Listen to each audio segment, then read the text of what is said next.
कक्षा 9 विज्ञान अध्याय 2। पिछले वीडियो में हम आपको अध्याय 2 के जो भी महत्वपूर्ण परिभाषाएं थीं वो हम आपको लिखवा दिए थे। इस वीडियो में आप इस अभ्यास के राजीव प्रकाशन की जो एनसीईआरटी की किताब है उसके कुछ प्रश्न उत्तरों को देखिए। जैसे पेज नंबर 20 पर क्वेश्चन नंबर 2 है, विलयन, निलंबन और कोलाइड एक दूसरे से किस प्रकार भिन्न हैं। तो विलयन, निलंबन, कोलाइड को 3 पार्टों में बांट दिए। पहले पार्ट में विलयन के कणों का आकार 10⁻⁻9 मीटर होता है। निलंबन के कणों का आकार 10⁻⁻6 मीटर से अधिक होता है। कोलाइड, इसमें विलयन के कणों का आकार 10⁻⁻9 मीटर से 10⁻⁻6 मीटर के बीच होता है। नंबर 2, विलयन में विलेय के कणों को आँखों द्वारा अथवा सूक्ष्मदर्शी द्वारा भी नहीं देखा जा सकता है। निलंबन के कणों को आसानी से देखा जा सकता है। कोलाइड, इसमें विलेय के कणों को नहीं देखा जा सकता है। विलयन क्या है? यह एक समांगी मिश्रण है, जैसे चीनी जल का मिश्रण, नमक सिरके का विलयन आदि। निलंबन विषमांगी मिश्रण है, जैसे मटमैला जल, जल में मिला रेत। कोलाइड समांगी मिश्रण है के तरह दिखने वाला एक विषमांगी मिश्रण है। यह समांगी मिश्रण की तरह दिखने वाला एक विषमांगी मिश्रण है, जैसे कोहरा, जैली, दूध, रक्त आदि। इसी में तीसरा प्रश्न है, एक संतृप्त विलयन बनाने के लिए 36 ग्राम सोडियम क्लोराइड को 100 ग्राम जल में 293 केल्विन पे घोला जाता है। इस तापमान पर इसकी सांद्रता प्राप्त करें। तो किसको घोला जाता है? सोडियम क्लोराइड को। तो सोडियम क्लोराइड विलेय हो गया। किसमें घोला जाता है? जल में, इसलिए जल विलायक हो गया 100 ग्राम। दोनों को जोड़ दिए तो विलयन का द्रव्यमान 136 ग्राम। 293 केल्विन पर संतृप्त विलयन की सांद्रता विलेय की मात्रा बटे विलयन की मात्रा गुणे 100, 36/100 गुणे 100 बराबर 26.47% होगा। इस पेज नंबर 26 पे पहला क्वेश्चन है, उसका हम आंसर लिख रहे हैं। क्वेश्चन को आप किताब से देखिएगा। पेट्रोल तथा मिट्टी के तेल के मिश्रण को अलग करने के लिए आसवन विधि का प्रयोग करते हैं, क्योंकि इनके क्वथनांकों में 25 डिग्री सेंटीग्रेड का अंतर होता है। इसी पर क्वेश्चन नंबर 2 है, कैसे अलग करते हैं? दही से मक्खन अपकेंद्रण विधि द्वारा, समुद्री जल से नमक वाष्पन विधि द्वारा, नमक से कपूर ऊर्ध्ववातन विधि द्वारा। उसके बाद है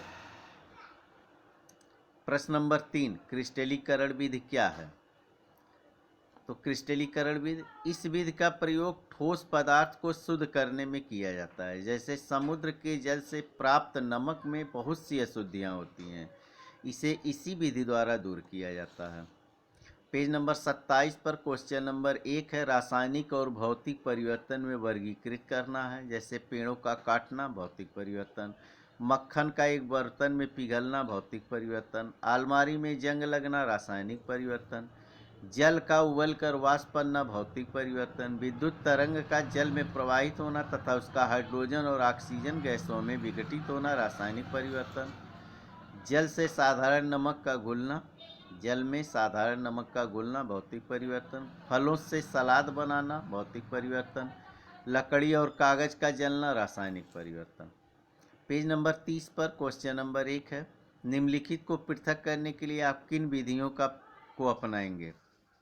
जैसे नंबर 1, सोडियम क्लोराइड को जल के विलयन से पृथक करने में वाष्पन विधि का प्रयोग करेंगे। अमोनियम क्लोराइड को सोडियम क्लोराइड तथा अमोनियम क्लोराइड के मिश्रण से अलग करने के लिए ऊर्ध्वपातन विधि का प्रयोग करेंगे। धातु के छोटे टुकड़े को कार के इंजन ऑयल से पृथक करने के लिए फिल्टरीकरण, जिसको छानना कहते हैं। दही से मक्खन निकालने के लिए अपकेंद्रण, जल से तेल निकालने के लिए पृथककारी कीप का प्रयोग करते हैं। चाय से चाय की पत्तियों को पृथक करने के लिए फिल्टरीकरण, बालू से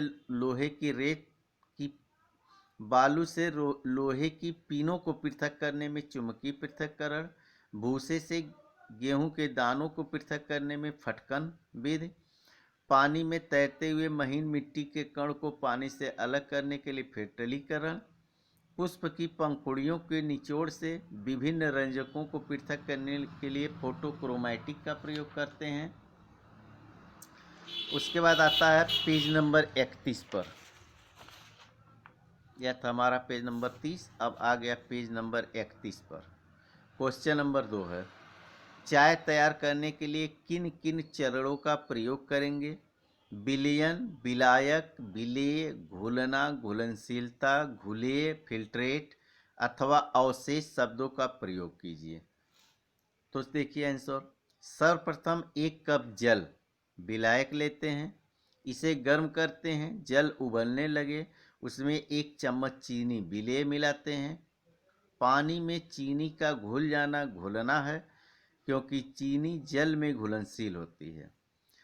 अब इस विलयन में आधा चम्मच चायपत्ती मिलाते हैं, जो जल में अघुलनशील है। 2 से 3 मिनट उबलने के बाद फिर इसमें आधा कप दूध डालकर 3 से 4 मिनट तक उबालते हैं। इस प्रकार एक विलयन प्राप्त हो जाता है। अब छननी की सहायता से छान लेते हैं। चायपत्ती अवशेष के रूप में शेष रह जाती है तथा चाय घुलेय फिल्ट्रेट के रूप में प्राप्त हो जाता है। उसी पेज नंबर 31 पर है प्रश्न नंबर 3 है। चूँकि प्रश्न बहुत बड़ा है, पूरा एक चार्ट बना के दिया है, उसको आप किताब से देखिएगा। आंसर हम बता रहे हैं। पहला प्रश्न है, 313 केल्विन ताप पर 100 ग्राम जल में 62 ग्राम पोटेशियम नाइट्रेट घोला जाता है, तो 50 ग्राम में कितना घुलेगा? तो 50 ग्राम जल में 31 ग्राम पोटेशियम नाइट्रेट घोला जा सकता है, चूँकि टेम्परेचर को हम वही स्थिर रख रहे हैं। दूसरा प्रश्न, बने विलयन को कमरे के ताप पर ठंडा करने पर पोटेशियम क्लोराइड के क्रिस्टल बनेंगे, क्योंकि जब गर्म संतृप्त विलयन ठंडा होता है तो क्रिस्टल बनता है। तीसरा प्रश्न, 293 केल्विन पर कौन चीज़ सबसे अधिक घुलेगी? यही क्वेश्चन है।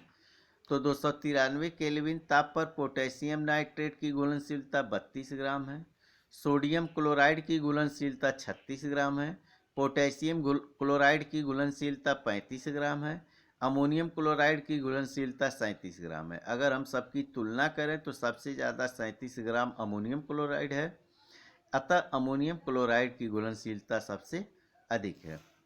क्वेश्चन नंबर डी, लवण की घुलनशीलता तापमान बढ़ाने पर बढ़ती है। लवण की घुलनशीलता तापमान बढ़ाने पर बढ़ती है। यह इतना आप देखिए। आगे अगर आपको कुछ नहीं आ रहा है, कुछ क्वेश्चन छूटे भी हैं, उसको भी हम बताएंगे अगले वीडियो में। और उसके अलावा उसके पहले अगर कुछ समझ में नहीं आ रहा है तो इसी नंबर पर आप पूछिए।